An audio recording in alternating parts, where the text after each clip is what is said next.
चंद्रशेखर आझाद, रावणचा जीव आम्हाला महत्वाचा आहे. पोलिसांना विनंती आहे, बाकीच्यांना येऊ देऊ नका, त्यांना समोर येऊ द्या, इथे मागे येऊ देऊ नका.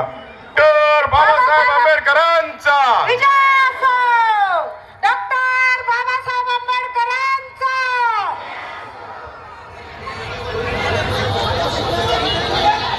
रावण या ठिकाणी उपस्थित झालेले सर. जय भीम करिये सर. परभणी जिल्हा आंबेडकर चळवळीच्या वतीने होत असलेल्या धरणे आंदोलनाचा आजचा आपला 18वा दिवस आहे.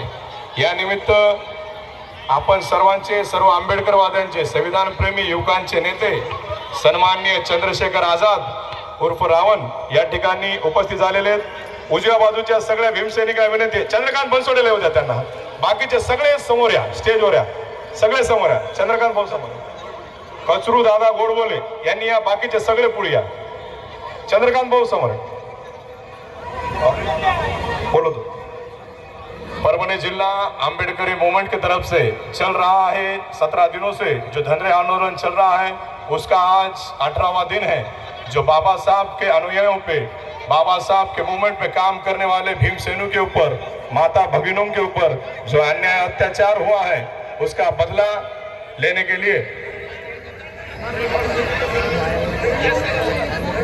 या ठिकानी जो हमारे अम्बेडकरी समाज के ऊपर अन्याय अत्याचार हुआ है, उसका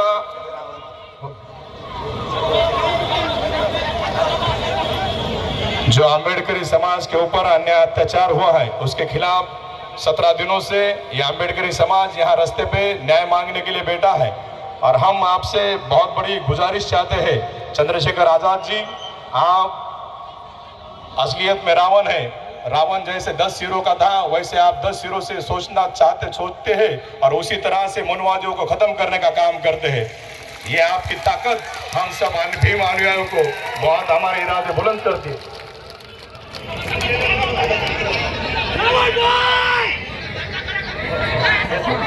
यानंतर या धरने आंदोलनामध्ये हमारे समाज के ऊपर जो अन्याय अत्याचार हुआ है, उसके बारे में आपको सविस्तर विस्तार रूप से पहले 10 तारीख से आज तक जो धरने आंदोलन का परभणी जिले का अम्बेडकरी मूवमेंट का नेतृत्व कर रहे, यहाँ सब बैठे वाले युवा भीमसैनिक, माता भगिनी, कार्यकर्ता, इन सब के तरफ से मैं हमारे परभणी जिला के, परभणी के जय भीम के बौद्ध समाज के प्रथम महापौर, सम्माननीय मेरे मार्गदर्शक अम्बेडकरवादी नेते रविदादा सोनकामले, मैं इनसे गुजारिश करना चाहता हूँ कि आप विचार मंच पे आकर चंद्रशेखर आजाद उर्फ रावण को, जो आप परभणी जिला के अम्बेडकरी समाज के ऊपर अन्याय हुआ है, उसके बारे में आप सविस्तर विस्तार रूप से जानकारी दीजिए. सन्माननीय रविदादा सोनकामले.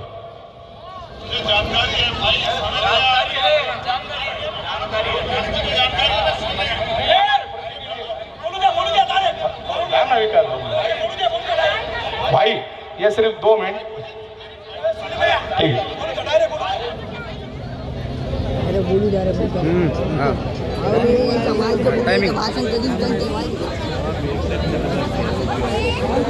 रविदादा सोनकामले ये जय भीम के प्रथम महापौर है. सर जी 2 मिनट सुन लीजिए.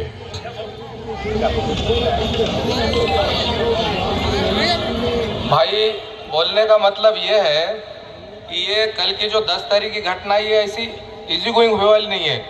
1989 में गौतम नगर बोल के हमारी कॉलोनी है, वहाँ डॉक्टर बाबा साहब अम्बेडकर की जब जयंती की मिरवणूक चली, वो मिरवणूक में आरएसएस ने बॉम्ब स्फोट करके 43 बच्चे शहीद करे. उनकी उम्र थी 2 साल, 3 साल, 4 साल, 5 साल.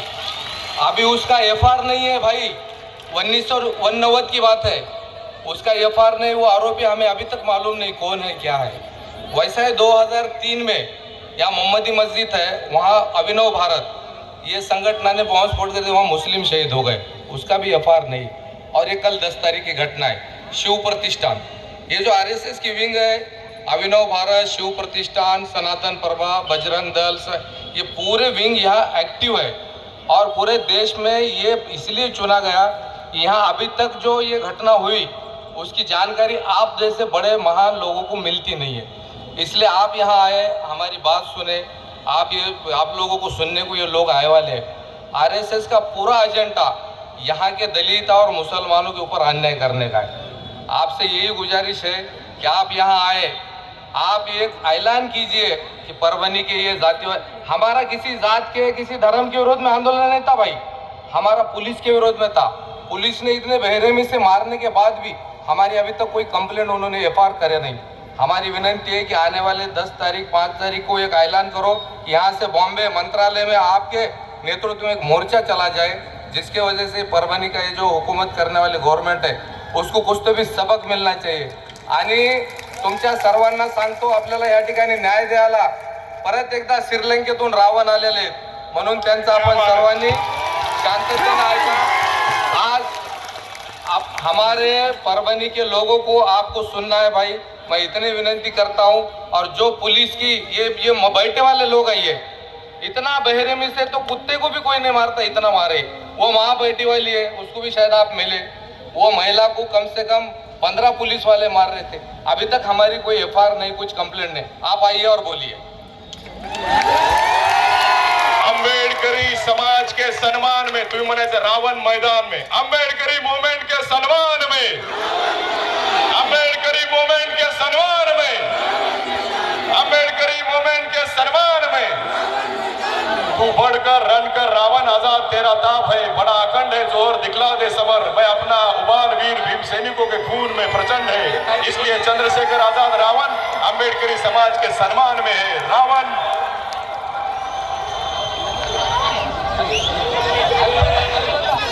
जय भीम।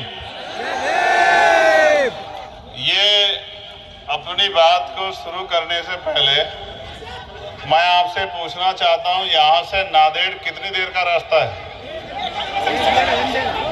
एक आधे 52 घंटे। सही बताओ। और 1 घंटा, सवा घंटा।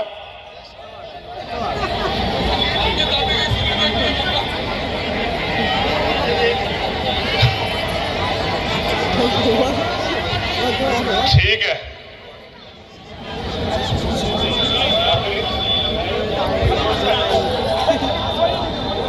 सबसे पहले मैं महामानव तथागत बुद्ध को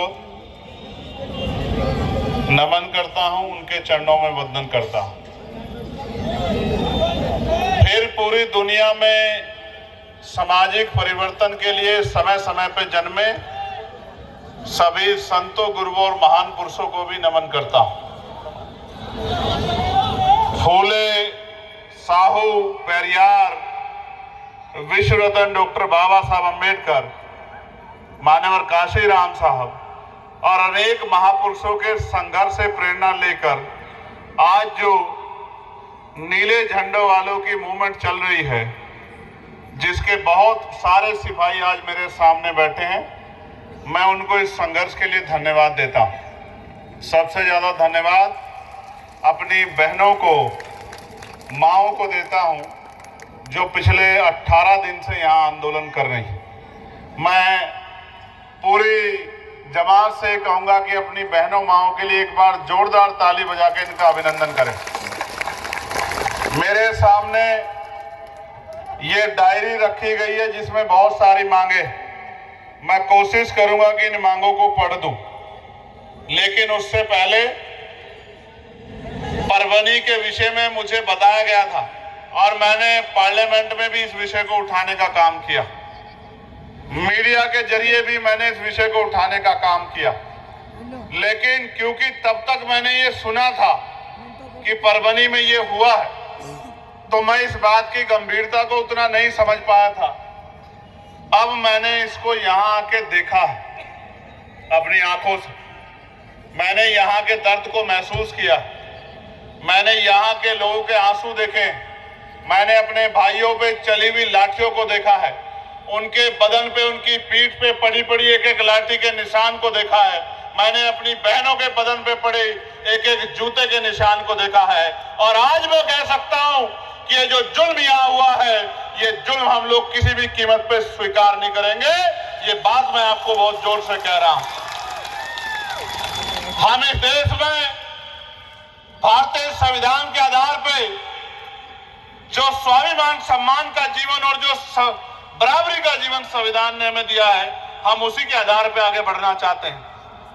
हम एजुकेशन को अपना हथियार मानते हैं कि हमें पढ़ लिख के मुख्य धारा में जाना है, हमें देश की सेवा करनी है, इस देश के एडमिनिस्ट्रेशन का, पुलिस का, अन्य डिपार्टमेंट का हिस्सा बनना और हमें संविधान के आधार पे, संविधान के मूल्यों के आधार पे इस देश को आगे बढ़ाना और इसकी कीमत चुकानी पड़ रही है। यहां संविधान की प्रतिकृति को नष्ट करने की कोशिश की गई।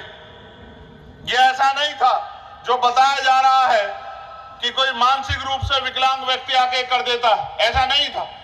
आप दिल्ली में बैठ के सुनोगे तो आपको लगेगा कि ऐसा ही हुआ था, लेकिन अगर आप यहां आके देखोगे तो आपको पता लगेगा कि वो यहां वहां से यहां ऐसे नहीं आया। एक आंदोलन में, एक मोर्चे में उसको लाया गया था। ये सोची समझी साजिश है और इस साजिश के पीछे बहुत सारे लोग हैं, क्योंकि महाराष्ट्र के चुनाव पे सवाल खड़ा हो रहा था, महाराष्ट्र में ईवीएम पे सवाल खड़ा हो रहा था, महाराष्ट्र के चुनाव पे जो फैसला आया उस पर सवाल खड़ा हो रहा था। और मैं मानता हूं जब जब भी सवाल खड़ा होता है उस सवाल से ध्यान बटाने के लिए कुछ ना कुछ किया जाता है। मुझे हमारे साथी द्वारा बताया गया कि यहां पहले भी 19वीं सदी में भी एक घटना हुई और फिर 2000 के आसपास भी मुस्लिम भाइयों के साथ एक घटना हुई। मैंने तो अपनी आंखों से सुना और देखा, और ऐसा नहीं कि भूत प्रेत से सुनाओ, जिंदा लोगों से सुना कि निर्दोष लोगों को पुलिस ने पकड़ के जेल में बंद कर दिया, थानों में बंद कर दिया, और जितना पीट सकते थे लाठियों से, जूतों से, थप्पड़ से, मुक्कों से, उतना पीटा। जो नहीं भी था उसको भी ले जाके बंद कर दिया।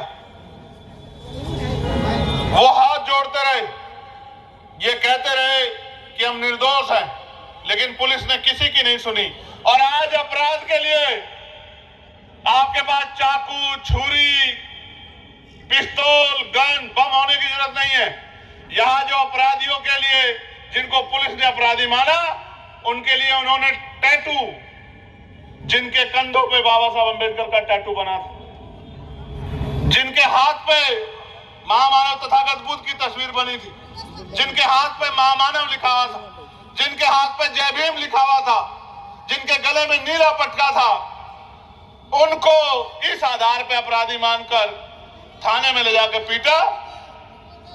ये भारत है।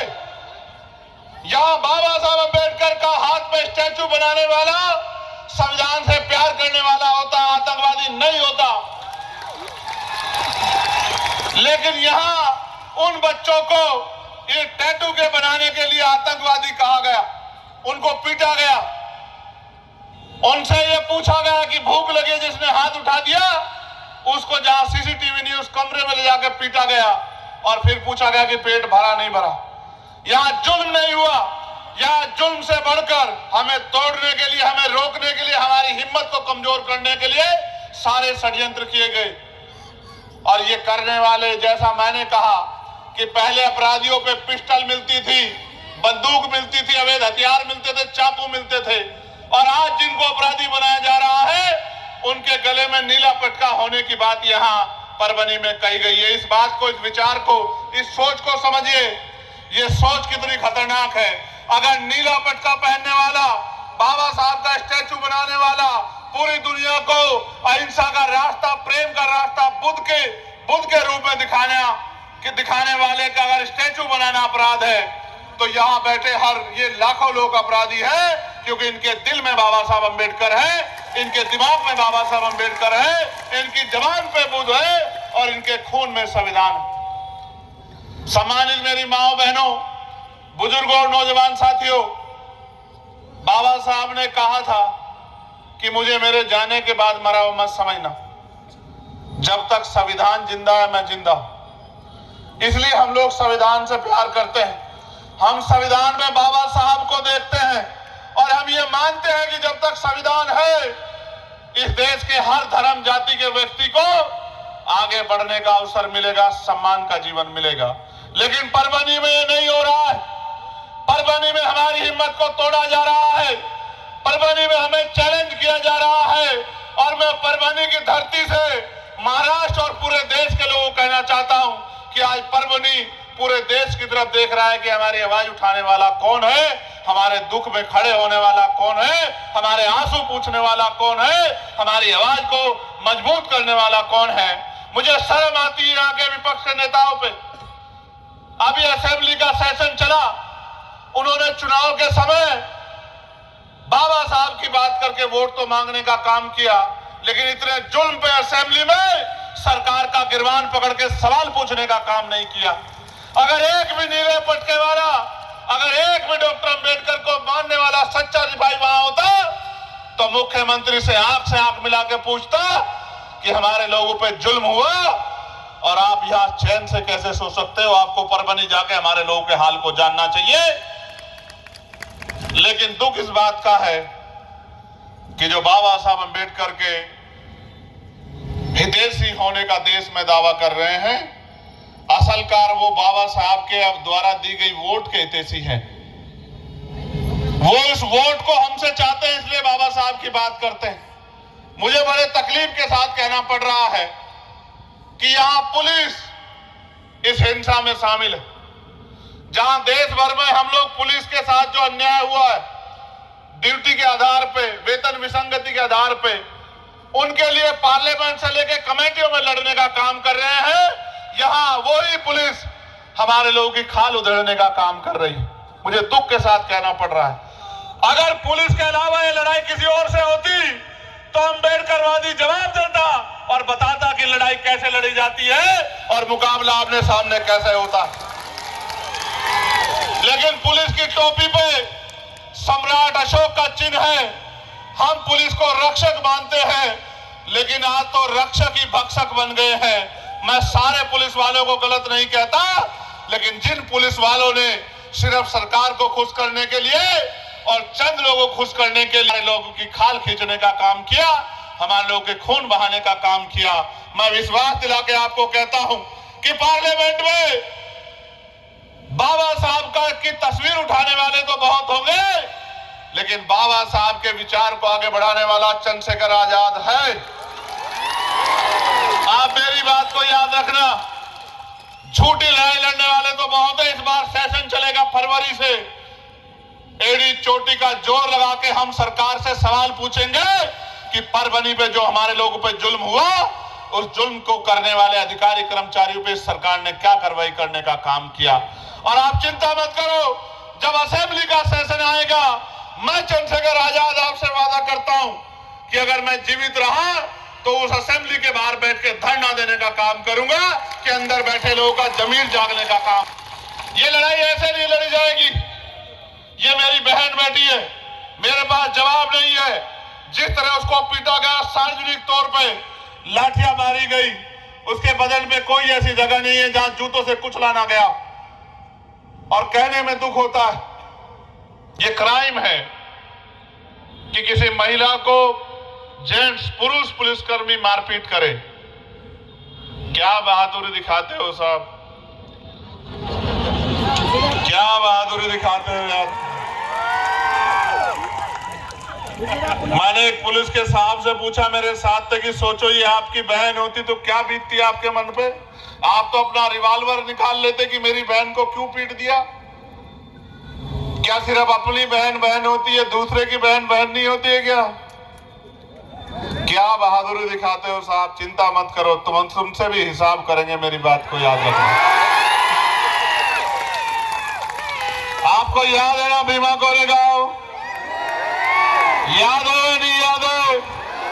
तब राजतंत्र था, तब आत्म सम्मान की लड़ाई राजतंत्र के हिसाब से लड़ी गई। अब लोकशाही है, संविधान है, अब आत्म सम्मान की लड़ाई कलम के आधार पर लड़ी जाएगी, मेरी बात को याद रखना।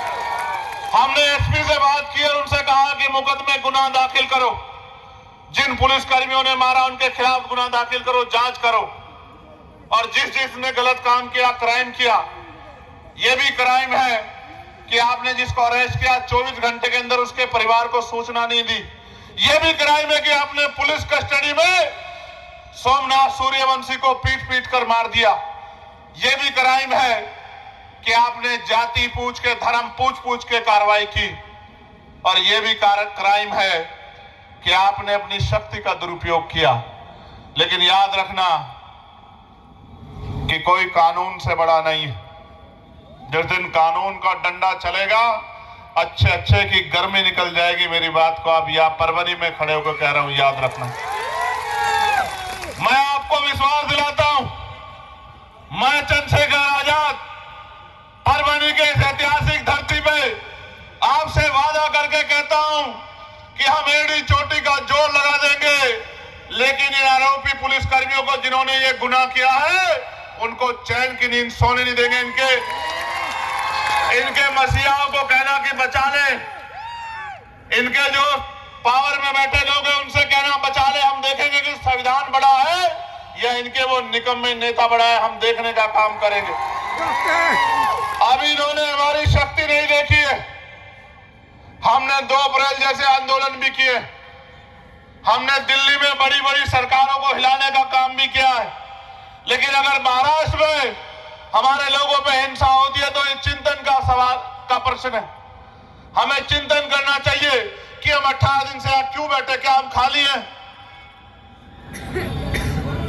चुनाव में तो हमारी वोट के लेने के लिए सारी पार्टी, बीजेपी, कांग्रेस, शिवसेना, तमाम पार्टी आ जाती है, और चुनाव के बाद 19 दिन तक हमारे आंसू इन पार्टियों को दिखाई नहीं दिया क्या?